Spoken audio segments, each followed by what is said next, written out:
basatu abantu 15,000.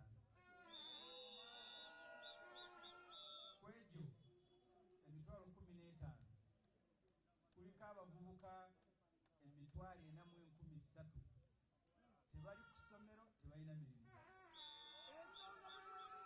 Abavubuka abali ekira wakati w'emyaka 18 n'asatu ebitundu 33 tebalina mirimu. Buli bavubuka 5 boolaba kuliko omu talina mulimu, tali mu ssomero ng'ate ali myaka egyo. Ekyo ekiri ekira kyekiri ne mu Uganda wonna. Uganda yonna erimu abavubuka obukadde 10 abalinako emirimu tebawera kakadde. Mwe abali wano buli omu awa omusolo ku ngoye, ku mmere gy'olya, ku airtime, ku mafuta kw'otambulira. Naye Museveni wamala okuŋŋaanya omusolo gwammwe n'agenda kukola pati. Mwamulabe ne mukyala w'omukadde wa myaka 77 bakyakola pati.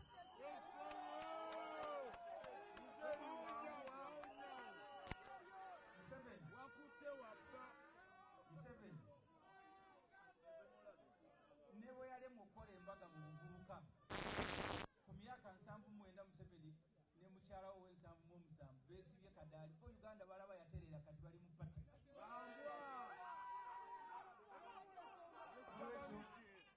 Kaadi gye nziza okugyayo wano olwaleero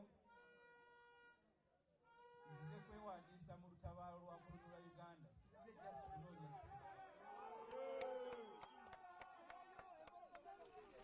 mwabali wano mwenna abavubuka. Eno ensi buli omu erimu ebintu ebimumala okukyusa obulamu bwe. Naye tulinganga omuntu ow'omululu waka n'afumba emmere n'addira abaana n'abasibira ebweru n'alya munda n'emulemerawo ne batuuka n'okusesema esigaddewo ne bagera ne bagiyiwa kasasi. Kati ekyo Museveni kyakola. So nolwekyo njagala muyingire akalulu kano nga mmanyi bulungi akalulu kano kammwe kulwana kukyusa ggwanga lyammwe. Ssente zibasoloozebwamu zikomewo zijje ziweereze eri obulamu. Bwe tunaabeera tuzza ekira nja kwongera obbibalambululira. Akalulu kafa abeesimbyewo. Kammwe essaawa zino mulinganga abakooki b'omupiira abalonda ttiimu egenda okuzannya. Temusobola kugamba nti omuwagizi kubanga yasinga okuba enduulu ayimirire mu namba 2. Era ekyo kye kitumenya mu palamenti ya Uganda. Honorable Mwinju Kyamanyi Francis okuva ebuwe y'omu ku abantu nga 40 era mwebaza okujja wano bokka abatambuza palamenti. Abalala ebitundu ebirala byalonda abawagizi batuwagirira mu palamenti gye bateekwa okwogerera. Palamenti ekola emirimu 4 kuyisa mbaliya yamulya buli muntu wana ne Museveni mumusuuza zino abakazi kugoberera ssente nga tumaze oziyisa oba ziweereza abantu. Kati ennaku zino mulaba Museveni mu bukadde atambula eggwanga alyetooloola mu PDM. Ekira abantu abakafuna PDM bali 6 mu abantu 45,900 0.5%. Bwe mulaba Museveni nga ziyira nga mumuyitira 0.5% bwe bakafuna PDM bw'abazze okulambula. So okuddira eggwanga n'olijegawaza abantu otandika kubabuzaabuza kati n'obajja ku kinene n'obazza ku kitono. Njagala kumaliriza mbebaza mwebala okujja luno lutabaalo wano tuzze kwewandiisa ku luta. If you look at the population and housing census report, Kira municipality has a population of 459,000, nearly 500,000. 150,000 of those 500,000 people are youth between 18 and 30. In the same report, we have 43,000 youth who are neither in school nor in employment. That is 33% of the youth population in Kira municipality. That figure represents just a fraction of Uganda. Because in Uganda, the youth aged 18 to 30 are 10 million. Only less than 1 million are in employment or in school. The rest are a hand-to-mouth rot Uganda under Museveni has only excelled in exporting younger people to go and become maids in the Middle East, askari and drivers. Other countries are exporting mechanized. Each one of you is here and those who are following, you pay taxes on each and every essential commodity that you buy, whether it is a cloth. This time they even charge clothes in terms of kilograms. So you go and buy one pair of jeans at 48,000, they charge you about half.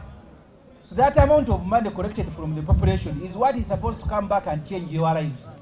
Unfortunately, 80-year-old Museveni is using this money to throw parties one after another. You saw him at 79, that he was staging a wedding with 76-year-old wife, Janet Carter. Because for them, they think this country is now so rich to afford that sort of life.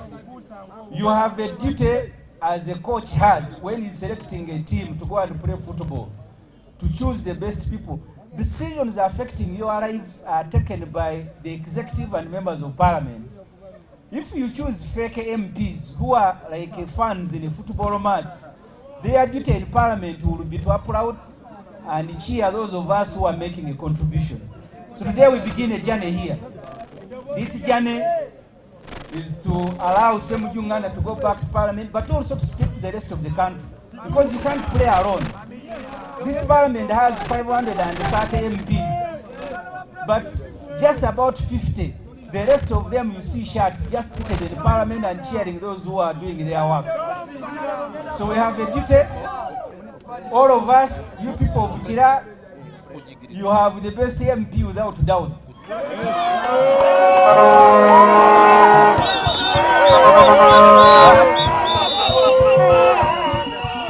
we need to get other areas to choose good MPs the same way we will select a football team to go and represent us. So to my party, PFF, I want reforms and Allah willing, thank you very much. And Allah willing, I will return these forms, and I am ready to be deployed to help this big platform to move from village to village. Many of these people support us to mobilize the Ugandans to bring an end to the 40-year-old Museveni rule, a man and his family who think they live in heaven and they think about parties every day instead of the population. So I want to thank you very much. Let me take this opportunity to invite my brother, Don Abamuijuche, to say hello to you, the people of Kenya.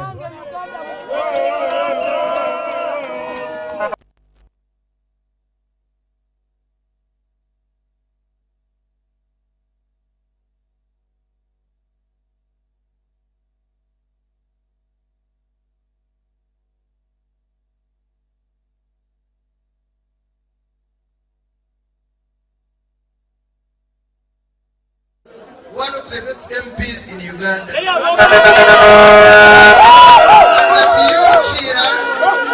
Elected a very good member of parliament who has served you so well, served Chira and the whole country.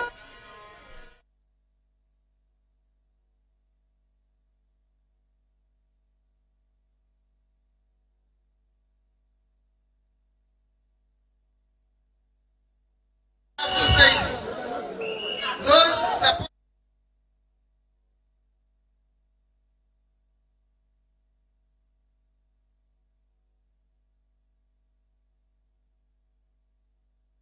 that we are fighting for freedom of the oppressed. And so for me, I am one of those. I've been in Chira, I've been in Karamoja, I've been in Wetlu, I'll be everywhere to fight for the oppressed and speak for them.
Opposition yesibyewo abantu bano ogenda bakola otya okulaba nga obayitako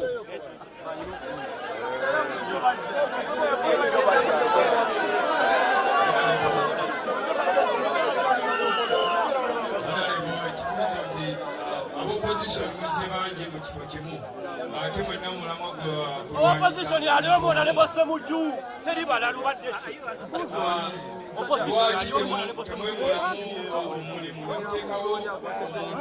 tulina bya mirimu motoka zigenda mu leesi gende yabika omupiira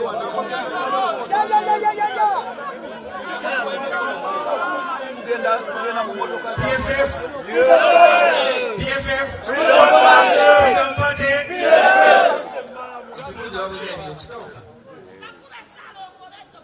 bano abali wano be balonzi bakiikiridde abaana be basalawo akukadde era ndowooza ekibuuzo ekyo bajjagenda bakibuuza okulonda nze siri mulangira buli mulundi wabaddewo abeesimbyewo okuperekerako mukalu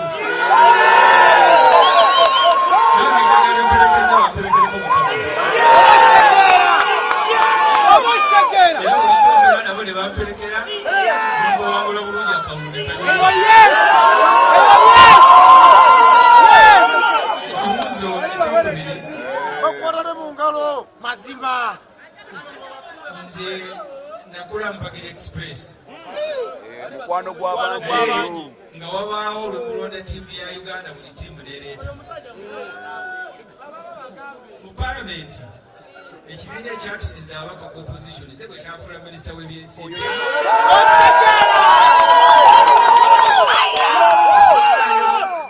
kubuusabuusa gwe wayamba ninalukoola okulayira singa tuyali olumu abantu baddeyo mu ttiimu zaabwe onalebomba microphone mbabulire bannamawulire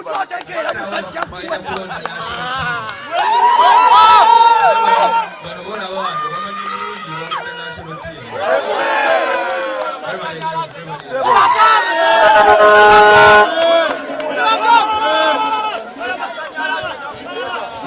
first question. Yes. I have subjected myself to elections, but these elections are as good as candidates. Because we also want to campaign during this process.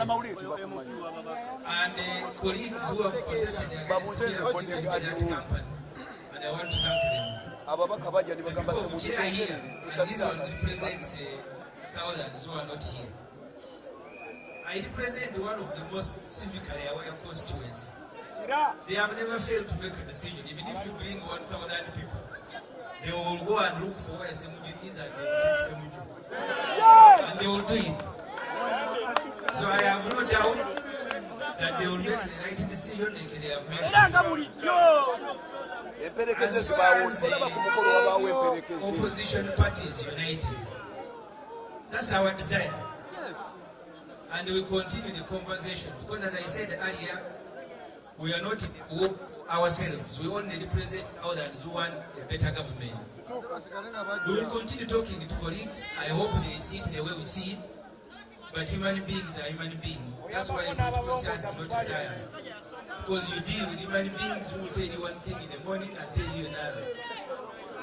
I am the shadow finance minister in the opposition government in Parliament.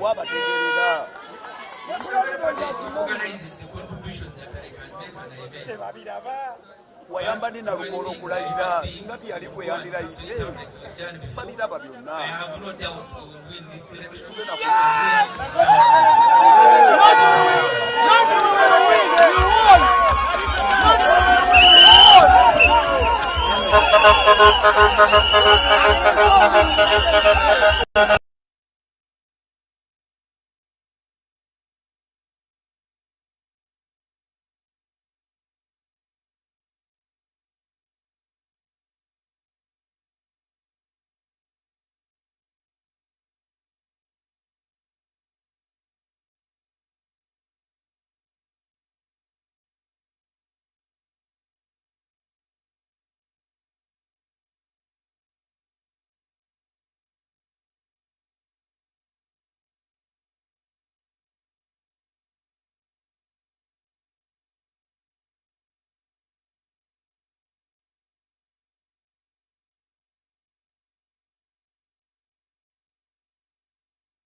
studies.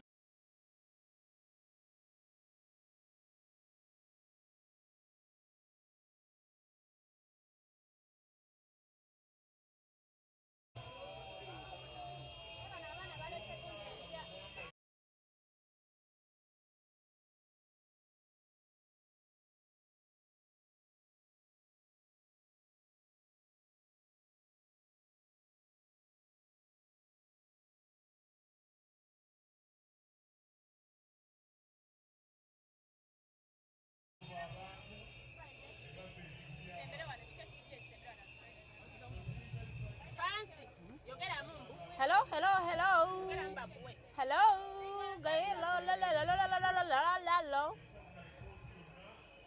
Ensonga nga bwe ziri bwe muli mu kuziraba ku screens tuli waneeno ku kitebe kya PFF we tusimbye amakanda era nga omubaka Ssemujjunganda Ibrahim ono nga yeegwanyiza ekifo ekya Kira municipality kyabadde nga akiikirira kati okumala ebbanga lya myaka 15 era kati era ayagala kisanja kyakuna era nga gamba bannakira nti munnanga akyalimu amaanyi akyalina embavu ezibakiikirira era abadde ayogerako eri abawagizi be era ng'ebyo ebikujjuko bye mulaba amasanyu ge mulaba ga Honorable Ssemujjunganda era nga tuli waneeno ku kitebe kya PFF anytime ojja kubanga ate ondaba nga nsimbi amakanda ku kitebe ekirala nyinza okusanga ku NRM anytime oba nyinza okusalako awo ku NUP gwe munange ali ku kitebe wonna wootudde nkukubiriza nti tuulira ddala okalire kubanga anytime ku kitebe kyo nkusalako okubanga ate ndagabana Uganda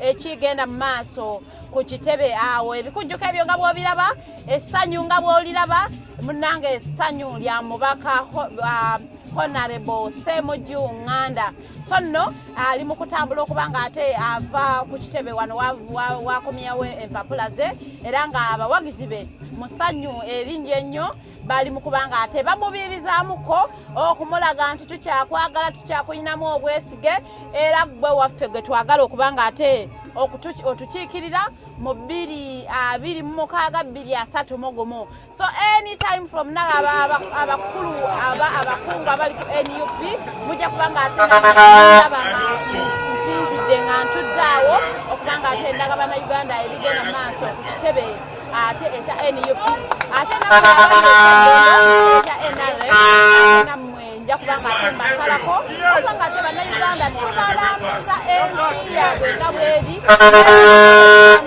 nga enkola ya gaali bwe yajja omukulu bamuzimbidde egaali alina munange kakubwa kubanga ate omukoonako so abantu be bali mu kubanga ate bamuwerekera bulungi nnyo mu security eyewaggulu ennyo ng'ate bamwolekeza eri emmotoka ye okulaba ng'ate bamujja waneeno kyenjagadde mu byobufuzi bye tutandise omwaka guno nti ate abaana abavubuka benyigidde nnyo mu byobufuzi bino n'abakyala akoono kabonero kalungi nnyo wabula kyenyinza obbakubiriza nti ate temubeera temukoma kukwata bukwasi posta na kuwerekera bakulembeze ab'amaanyi oba ab'erinnya nammwe mwenyigire mu kwesimbawo musonge mu constituencies genda ku muluko ogambe ngenda kubeera kansula noonya obuwagizi ekyo no kyekigenda okubanga ate kitufuula abavubuka abali very relevant abavubuka abenyigira mu nsonga eziruma ensi yaabwe ate abavubuka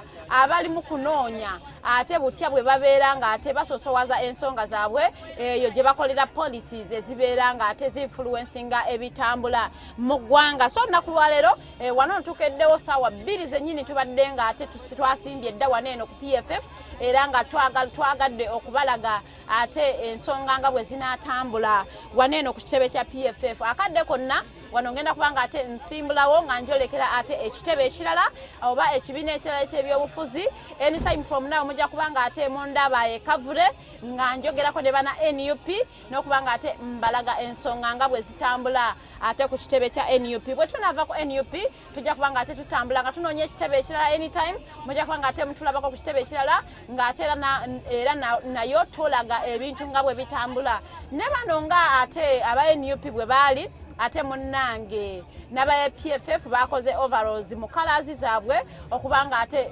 beteekera okubanga benyigira mu byobufuzi nga bwe bigenda okutambula campaign trials nga bwe zigenda okubanga ate zitandika. So ensonga zonna nga bwe zigenda okubanga zitambula we tunaaba tusobodde tugenda kubanga tutuukawo ng'era ensonga tuzibatuusaako live mu kitundu mwe zinaaba zihappeningira. Era gwe munnange nkubiriza atana subscribing anti kekadde osobola okubanga ate ogenda ku pages zaffe ku Facebook o subscribing ku The Alternative Uganda ne ku TikTok TV ate ne ku YouTube ogenda kubanga ate o subscribing ku The Alternative Uganda osobola okubanga ate olaba ensonga nga bwe zitambula mu ggwanga lyo.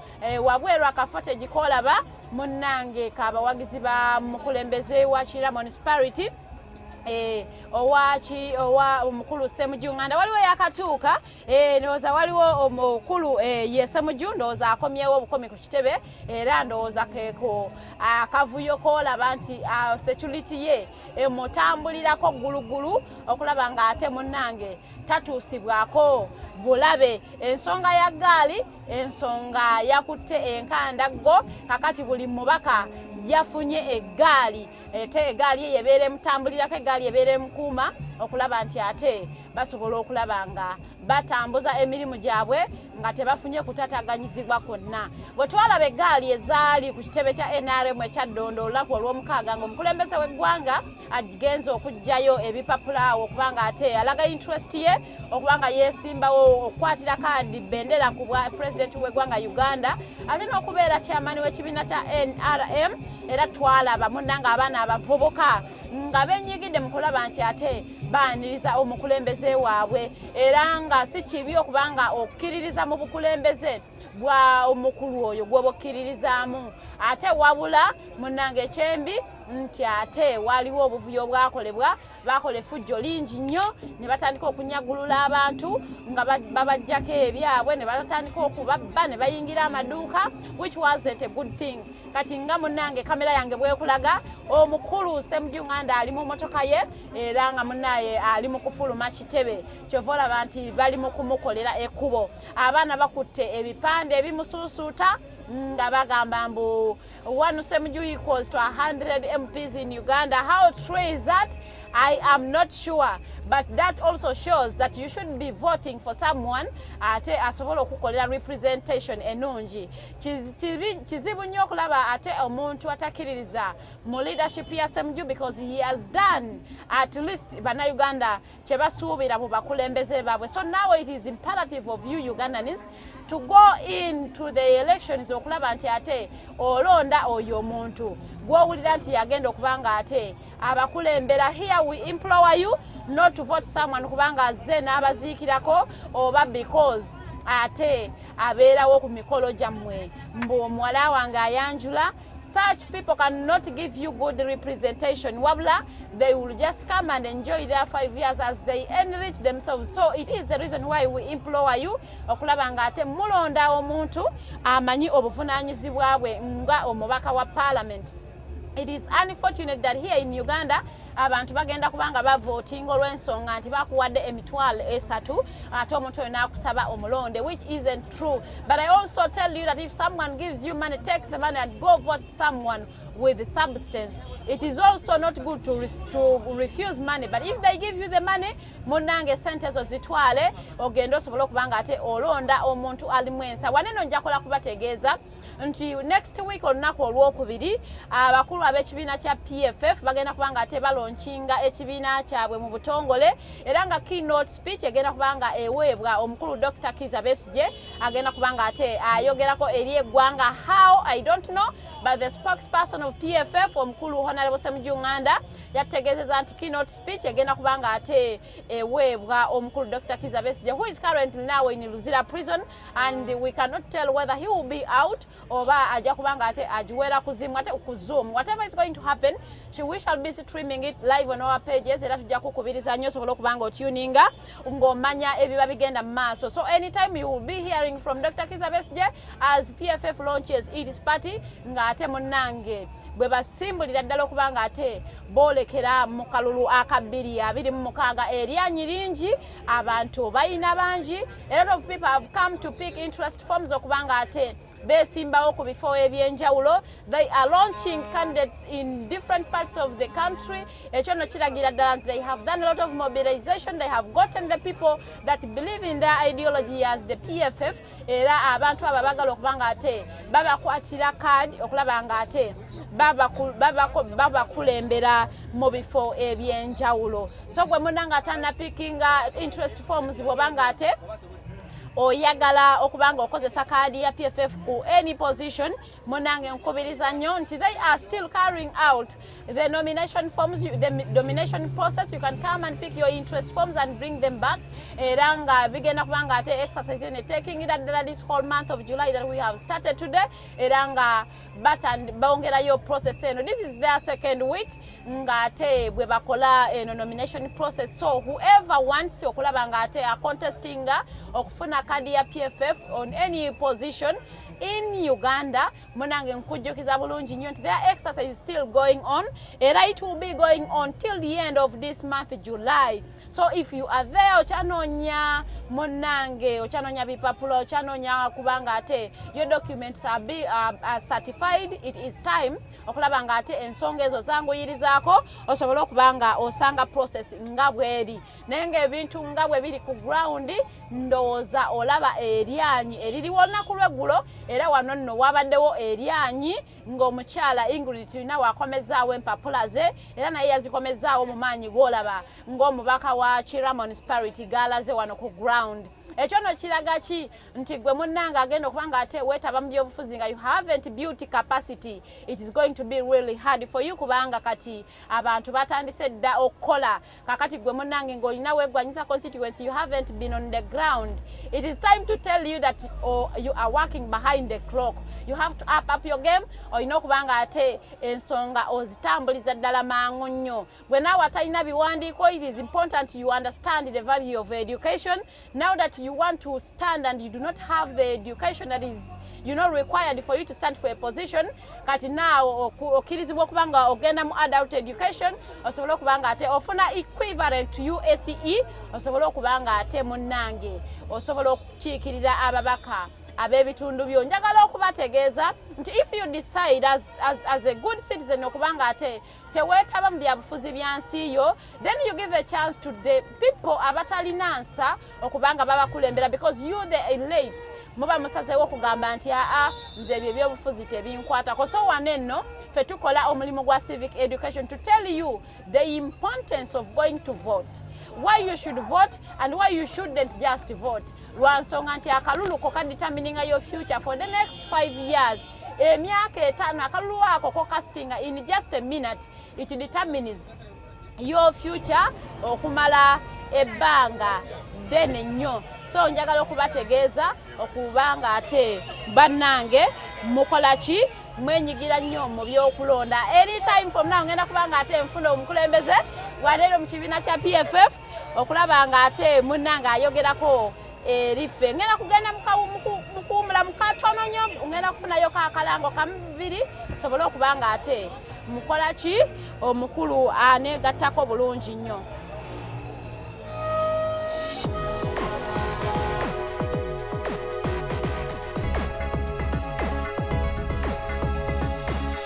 The Alternative Dig Talk. Real issues, real talk.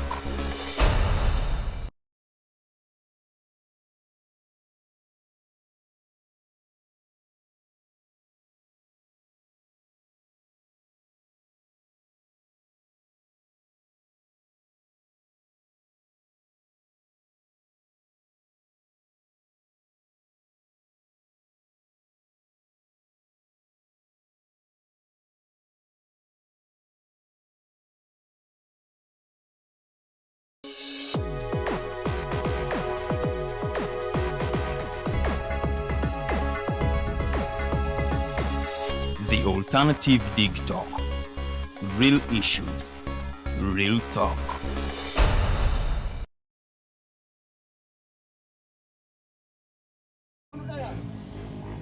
Mukulikeyo kubanga ate mulaba biri mukugenda maaso outside my van tukyali ku kitebe kya PFF Katonga. As I speak now, obukulu wakati wa election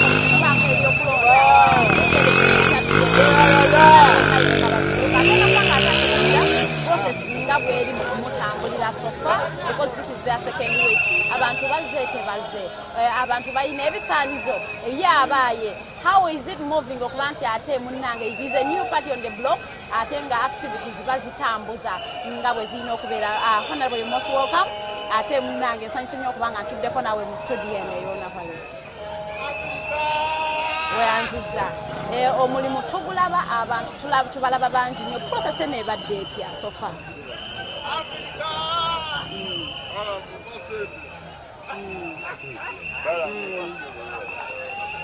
But I don't have no interest from it. Yes.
Omulodi w'ekibuga Kampala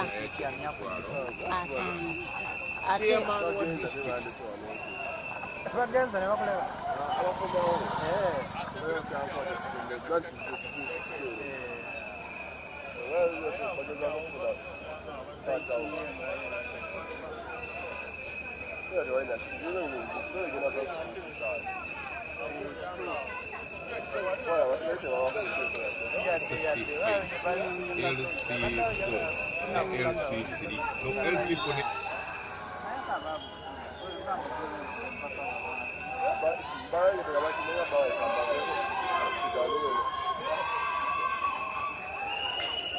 Zamugaso ki eri ekibiina? Why are people paying this money? Well, okusokeretera as parties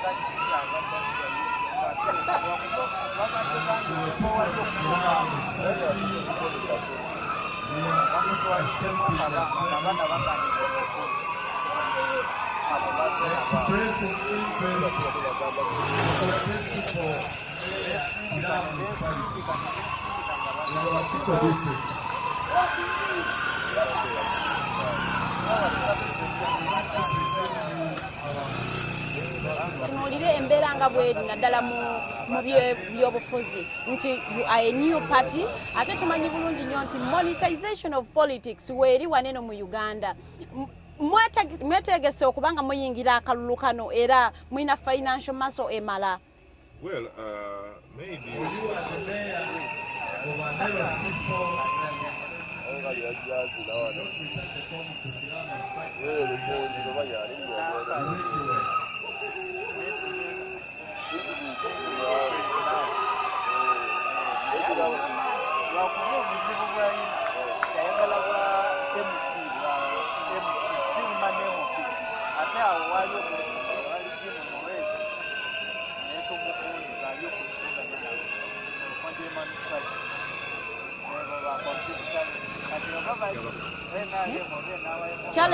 challenge yako yeriwa okusokeretera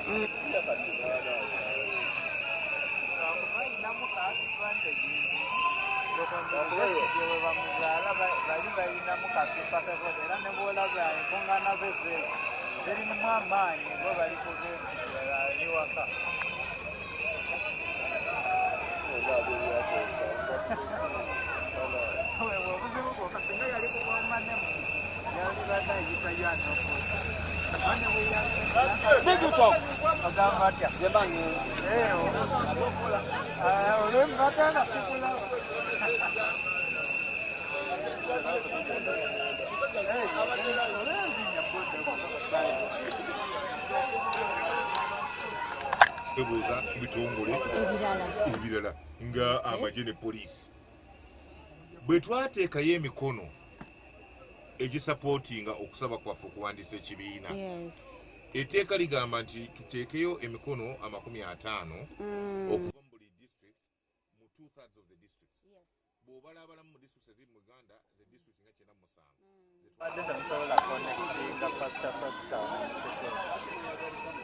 era ne balaga nti ebisaanizo byammwe bibulamu. Etteeka ligamba nti bw'ofuna empapula ezo olina okusampulinga okulaba oba signatures ntuufu abantu bano gye bali mu those districts. Kati abakulu abo bwe bakwata empapula zaffe bazikwasa ba diso ne ba RDCs. Ate mu kaseera ako ne bajja bawamba Dr. Besigye okuva e Nairobi. Buli gye baatuukanga nga babuuza abantu mmwe mwataddeko n'emikono okwegatta ku kibiina ky'obuyeekera ekibiina kya Besigye ky'obuyeekera. So they changed the narrative. So naturally omuntu yali atuterereko obukono awulira kwegatta ku kibiina ky'obuyeekera yeesika munagamba ogwo omukono si gwange. So ne bateekawo embeera eyo okwata kinga signature yo kwagala okuyingira ekibiina ky'obuyeekera. So Electoral Commission yateekawo embeera eyo era signatures twali tuteekayo ng'ekikumi bagenda okutuddira ripooti nti 5 zokka ze zaayise endala abantu bazeegaanye. But because the Electoral Commission passed on their mandate to the dissos of those particular the security structure. Naye kati honorable mu nsonga bw'etyo nti tulina Electoral Commission gye mugamba nti independent. What avenues have you put in place okulaba nti mwetaba mu kalulu ne mujjayo win nga Electoral Commission tebakozeeko any fairness? You see, elections since 96. Yes. Tuze twetaba mukalulu. Either as the IPFC, Reform Agenda, and lately FDC. Tugenze mu kooti ez'enjawulo. Nga mu demanding yes. The elections. Kooti ensukulu mu ggwanga lino. Negamba akalulu kabbi. Newe batakkaanya is to the extent obululu obwabbibwa. The substantiality test. We were challenged. Now, one of the ways, ideally, would have been to amend the laws. Yeah. To remove that ambiguity of the substantiality test. But also to amend the laws to have an independent electoral commission that goes through a selection criteria. The president appoints. Chairman. Atenzi mukalulu. Okitegedde? Nagamba gwe mumyuka we. Jukira atenzi mukalulu. So embeera eyo era ekyatunyigiriza. Embeera nga Mwami Museveni akyalina control over the security forces and their powers to interfere with elections is unchecked. Era ekyakola ki? Ekyabeerawo ng'ekyagenda mu maaso. Olabye ekibadde wano mu kalulu e Kawempe. Yes. Where security forces came in, nezikuba abantu, emisana tukutu, nemwe banamawulire. Yeah. And nobody seems to acknowledge. We experienced the violence. So embeera eyo ekyatunyigiriza. But that said and done, we go into the elections to further the struggle. Buli kalulu ke tugendamu, we learn new experiences and tulinda kye tubasuuza. You all mwetabamu okubaako nammwe kye mujjayo. Because nekirala mukalulu is the only time we may get a chance okubanga mu interactinga n'abantu. Bw'okigezaako olwaleero nti ogenda kukola rally say in Gulu town. Amagye ne police bijja kuvaayo. Full assembly. Exactly. Okay. So we go into the elections well aware that the challenges nyingi. But our spirit remains unbroken. Okay. And we continue soldiering on, we continue fighting on. We are sure that the trajectory Jetuliko will one day overcome all these challenges. Well, Honorable Ngatumaliza, in the next 5 minutes, twagala okubanga to identifyinga oba absence ya omukulu Dr. Kizza Besigye okuba nti saawa eno he's incarcerated eina engeri gya affecting emirimu gy'ekibiina okutwayiza wamu. Without any doubt, Dr. Besigye is an enigma. Dr. Besigye is our patriarch. Dr. Besigye ye battery fena kwe tuchargingira. Both in stature but also in mind. Because he exudes knowledge from which we all learn statecraft and also politics and management of society. So, kyanaku nnyo nti mu kaseera bwe tufunidde certificate where we need him most taliiwo. But we are also comforted knowing that wherever he is, he's with mugumu era akyali ku mulamwa. He has never wavered. Akyali ku mulamwa. So naffe eno gye tuli wadde ali mu buwambe tugumira ku ye. Nti mumanyi nti akyali ku nsonga eyo yenyi. Honorable, waliwo abantu abegwanyiza ekyobukulembeze okubanga babakwatira kaadi ku bukulembeze bw'eggwanga? Well, a few people have expressed interest. But at the moment, nkyali ku processes za parliament before mayors and chairmen. We shall have a special arrangement because the chief of our president is a special position. We cannot mix councillors here with the president. You know, not that the councillor position is any lesser, but to organize the same processes at the same time. Confusion. Yes. Kiyinza obutavaayo bulungi. So twasalawo tusooke tukole enteekateeka ku bifo bino ebirala. Then olumala tujja kuteekawo ennaku eziri designated for people abeeyagaliza oba abeegwanyiza oba abalowooza nti ekifo kibagwanidde okujja ate nabo okunona empapula. Wow, nga kyomaliriza, during this process so far for the past 1 week, have you faced any challenges nga mukaringa out process eno? Well, wano ku kitebe tetunaba kufunawo challenges amaanyi, but we are getting reports from our other from the districts that the same structures are interfering in the registration process here are now also interfering with the process of picking interest of picking of expression of interest forms. Yesterday I received a call from Nakasongola. Our supervisors nga bagamba ba RDC neba diso bali mukugezaako kulemesa emirimu gyaffe, baagala kuwamba mpapula zaffe, baagala kutukwata nti byetukola bimenya mateeka. So tekyewuunyisa okusinziira ku ngeri gye beeyisaamu, naye ate kyanaku nnyo. We will stand against it because ours is something that is legal, ate kirina amateeka gekigoberera gekigondera, ate tukikola mu budde bwakyo. Tetulinga akakiiko kaabwe kenawulidde nti bwe baali baprintinga empapula z'owa chairman newa president baprintinga seteemu. So well, it was an honor having you, Honorable Mike Kabasikuruka. Your last parting shots to you see, the Honorable retired Major General Mojisha Gregory Muntu alina ebigambo byazze ayogera, naye ekimu ku byo that I keep the back of my mind is that you cannot give what you don't have. Exactly. So the NRM for all this time has deceived us, has lied to this country that they are about democracy. But if the chairman of the Electoral Commission of the NRM can state that he printed only one set of nomination papers, he didn't expect other people to come interested in the position of the chairman of NRM. You cannot give what you don't have. If you do not have democracy internally in your party, then how can you give this country democracy? It is a hoax. Exactly. It is a facade. Well, thank you so much. Abatulabiye ku nsonga ezembadde ne Honorable Mike Kabasikuruka nonno nga yakulira akakiiko k'ebyokulonda mu kibiina kya PFF. Tubadde wano eno ku kitebe kyabwe era omubaka addako Nakawa East bannakawa ndowooza mumulabirenga ddala mu kaseera ako, era anytime Honorable tugenda kunoonyaako to cruising through your constituency for you to understand the problems of Nakawa East.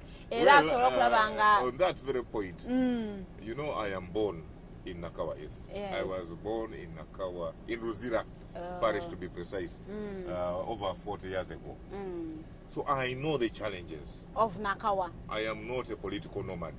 Wow, so tujja kubanga tu cruising through Nakawa ngoyogerako ate n'abantu boyagala okubanga ate okiikirira. Tukyali wanene ku kitebe Katonga naye nga anytime from now tugenda kubanga ate ffe ekitebe kino tukyamuka sobola okubanga tugenda okukola emirimu emirala. Mubadde balabi balungi nnyo, tuwummulamuko katono nnyo. The next time you see me live, I will be in a different position. A very good morning. Thank you so much.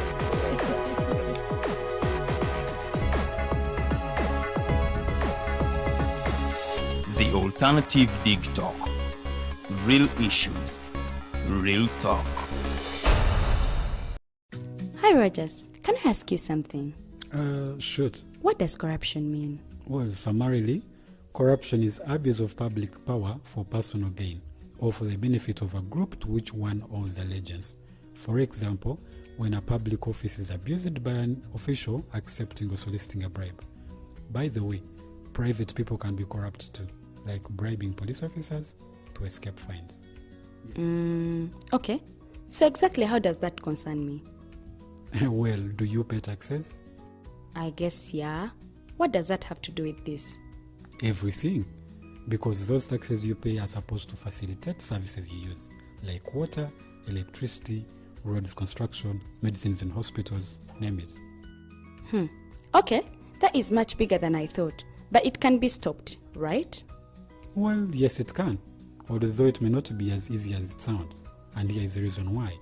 Corruption roots are grounded in our country's social, political, economic, bureaucratic traditions and policies. So, what has kept it going this long?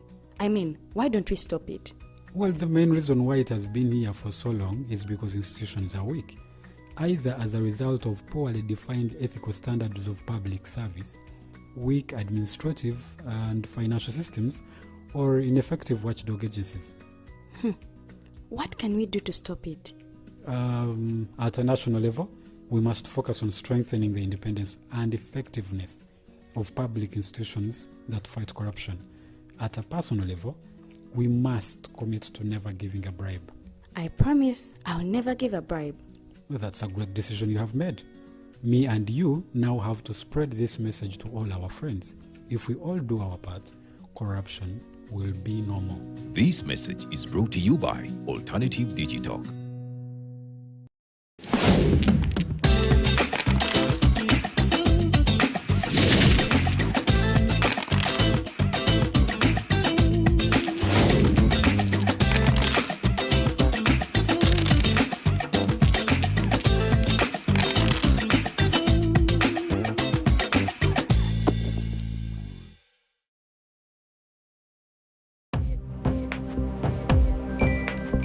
Go to the church, Lou. Tawali man, what's up? Man, can you imagine people just dump everywhere? Someone drinks water and throws the bottle wherever. Come on, Rogers. What else do you expect people to do with an empty bottle? Simanya now, did you know that plastics take at least 450 years to decompose?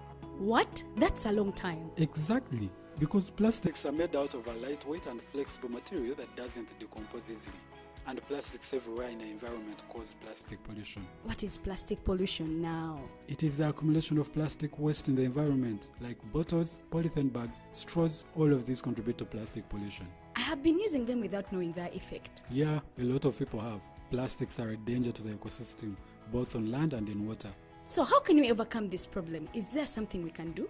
Oh yes, we can reduce by minimizing the use of plastics, reuse by repurposing them, or recycle by collecting and processing them into new products. Everyone wants to change the world, but no one wants to change themselves for the world. How about we change our habits for the world? And it starts with me and you. This message is brought to you by Alternative Digital.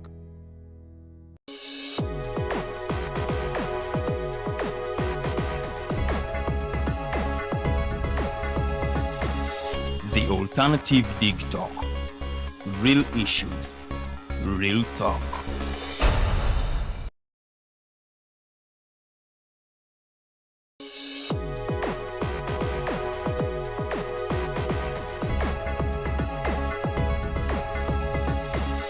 The Alternative Digital. Real issues, real talk.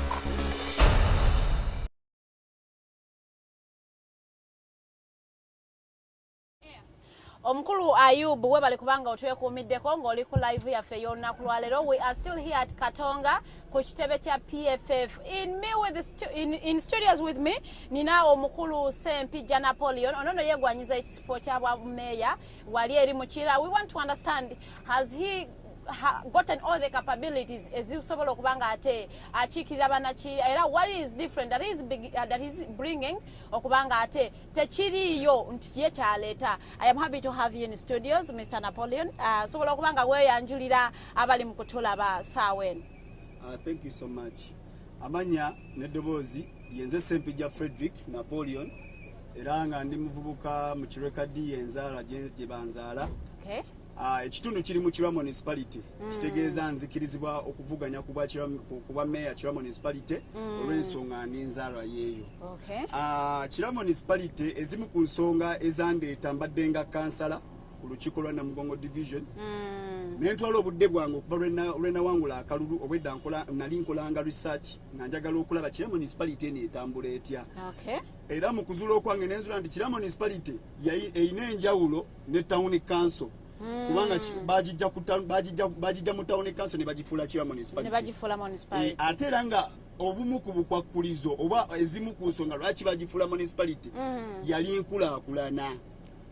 Tutunulira town council eyayinanga budget ey'obuwumbi obubiri bwokka nga bwetambulizaako emirimu gikolebwa enguudo zirimibwa kubanga abasasulanga emisolo baalinga batono development yali ntono era nga twayinanga ekkuba eryalinga bize eyo Jinja Road yabeeranga bize era nga kwe kubeera abatunda gonja abatunda ki kubanga yali etwala abantu bangi nnyo naye kati tutunulira Kira municipality ne town council y'ebiseera ebyo eyasomoosebwa neefuuka municipality ne budget yaffe ne yeeyongera nti kati essaawa zino buli obuwumbi 5 naye ate amataala agaateebwayo gaavaayo enguudo ezaalimibwa era ezaakolebwa mu biseera ebyo nazo kati essaawa zino zirimu ebinnya ziremeddwa n'okubeera baziddaabiriza ate nga zaali za kolansi kati nganze omuvubuka atunuulira Kira ate era ayagala Kira yange naye ndabanga ebintu ebyo byetaaga okukoonako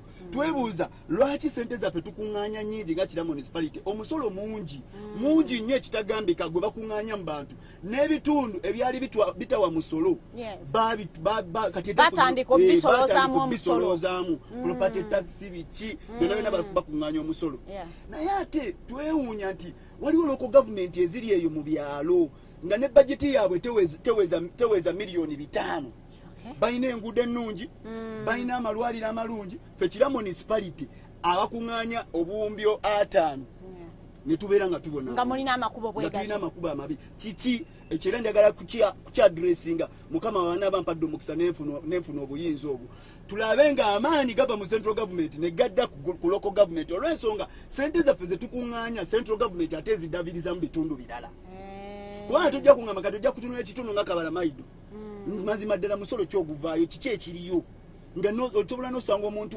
apangisa nga rent wa mitwalo 2 wana abantu basasula property tax Kabala Maido ojja teri property tax sikiwa mpulira kati ebintu byetuli okutunuulira byovuddeyo byoyagala otunuulire gwe nga ayegwanyiza ekifo ky'obwa meeya obwa Kira ensonga za Kira zitegedde bulungi nnyo n'ebizibu ebya Kira municipality nabyo bitegedde bulungi nnyo naye mu njogerayo ogamba nti oyagala ate essente oba ne power eve eri mu central edde waneeno naye nja kutegeeza nti essente bwe zisoloozebwa ziweebwayo then ne mukola budget mwenga aba municipality ne mulaga bye mwetaaga ne babawa ssente tolowooza nti obuzibu buli ku bakulembeze bamwe kati ssente bwe zikuŋŋaanyizibwa yesi zikomawo naye tezikomawo nga bwe ziina ekyaleeteranga town council by then okukola obulungi municipality ekigiremye ssente zaabeeranga waawo muggwanika nga teziggwawo naye bakuŋŋaanya obuwumbi 2 bwebwo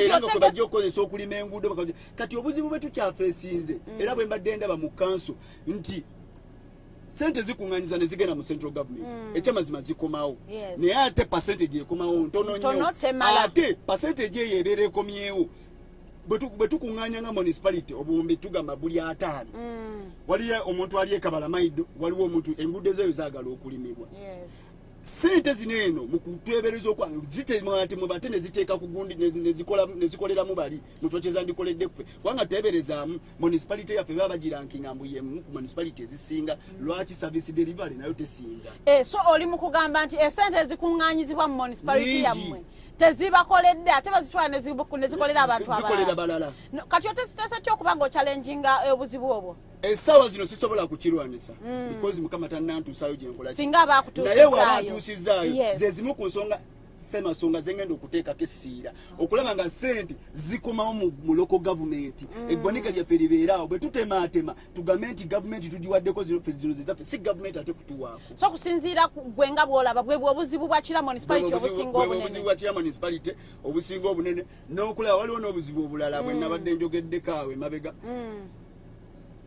enguudo amakubo galgetambulira emirimu abavubuka tebalina mirimu ekyo kituufu naye Kira municipality ogirabe eyo Kira municipality mumeruka amakolero buli lukya amakolero mangi agameruka naddala eyo ebweyogerere amakolero ago bwe gameruka meeya nga mukama atuusizaayo aba n'obuyinza oba asobola okukwana ba investors abo n'abatuuke nabagamba bannaaye muleesa amakolero mu kitundu kyaffe naye emirimu mugiwa baana baffe tulina ebifo 10 eby'abaana baffe kakitegeeza bwe gaba amakolero 10 agameruse mu kitundu kyaffe mu Kira municipality abaana baba 10 abaana 10 baba bafunye emirimu it is a good initiative sijagamba nti buli omu abeera ne ideas kati ezo zimu ku ideas zange era zentunuulidde nga mayor chair municipality. Weewaawo, thank you so much okubanga otwegaseeko. Njagala osobola okubanga ate olekerayo bannakira municipality akagambo kamu. Bannakira municipality temuntunuulira lwa myaka n'omuntu akubira engoma n'okola ki? Nozina. Yes, definitely. Ndi waneeno nzikiriza abansinga obukulu n'abansinga experience mu byobufuzi kubanga gye bali bagasita waliwo gwemvugana naye bamweta Nomaani. Abasajja bonna baludde mu byobufuzi babitegeera bamutebi incumbent aliko essaawa zinene. Musobola okutuwabula, musobola okutudirectinga, musobola okutuwa amagezi naye essaawa zino ffe abasobola okutambula kira municipality ebyala 56 ne tubimalayo tukolera abantu. Oli mukugamba bali bakaddiye bwolinga akyogedde wadde emiti emito gigumiza ekibira naye n'emikulu girina okubaawo negikola ki negibawaspe. So bannakira mbasaba temuntunuulira akalulu ko bakansala nakajjamu nga buli omu annyomereza nenkawangula era kagwake ketonye nga kiri esazeewo n'omutonzi yatonda ensi neggulu asazeewo akalulu k'ekira municipality tugenda kukawangula. Weewaawo ffe tukwagaliza buwanguzi era nga anytime fo jatulabakaayo mu kitundu kyo nga tuyitaayitamu okulaba oba abantu ku ground kwoli oba toliiko. So thank you so much for joining us today. Ono nno tumusanze waneno ku kitebe kya PFF aze kubanga ate apickinga interest forms. Is that right? Okulaba nga ate akiikirira abakulu abakira municipality as their mayor. Tugenda kubanga tukuta tusobole okufuna okulaba nga ate tufuna omuntu omulala. Charlie ku Mighty Drive. This is an extraordinary Mighty Drive. Tugenda kubanga we are crossing through all political parties nga tulaba abantu bali batya process ya nomination etambudde etya. Waneno we twogerera tuli ku PFF Katonga ekitebe kyabwe we bali mu kukakalabiza ate emirimu gyabwe nga abantu baabwe bapikinga interest za nomination forms. Kati mpumula nko katono nnyo nkomawo.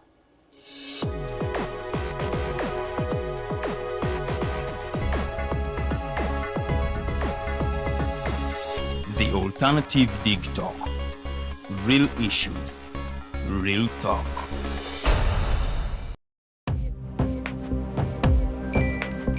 But at the church, Tawali man, what's up? Man, can you imagine people just dump everywhere? Someone drinks water and throws the bottle wherever. Come on, Rogers. What else do you expect people to do with an empty bottle? Simanya now, recorder. Did you know that plastics take at least 450 years to decompose? What? That's a long time. Exactly. Because plastics are made out of a lightweight and flexible material that doesn't decompose easily.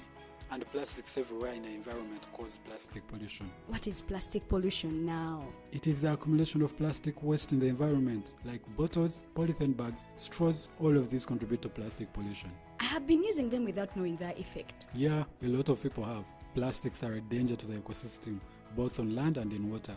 So how can we overcome this problem? Is there something we can do? Oh yes, we can reduce by minimizing the use of plastics, reuse by repurposing them, or recycle by collecting and processing them into new products. Everyone wants to change the world, but no one wants to change themselves for the world. How about we change our habits for the world? And it starts with me and you. This message is brought to you by Alternative Digitalk.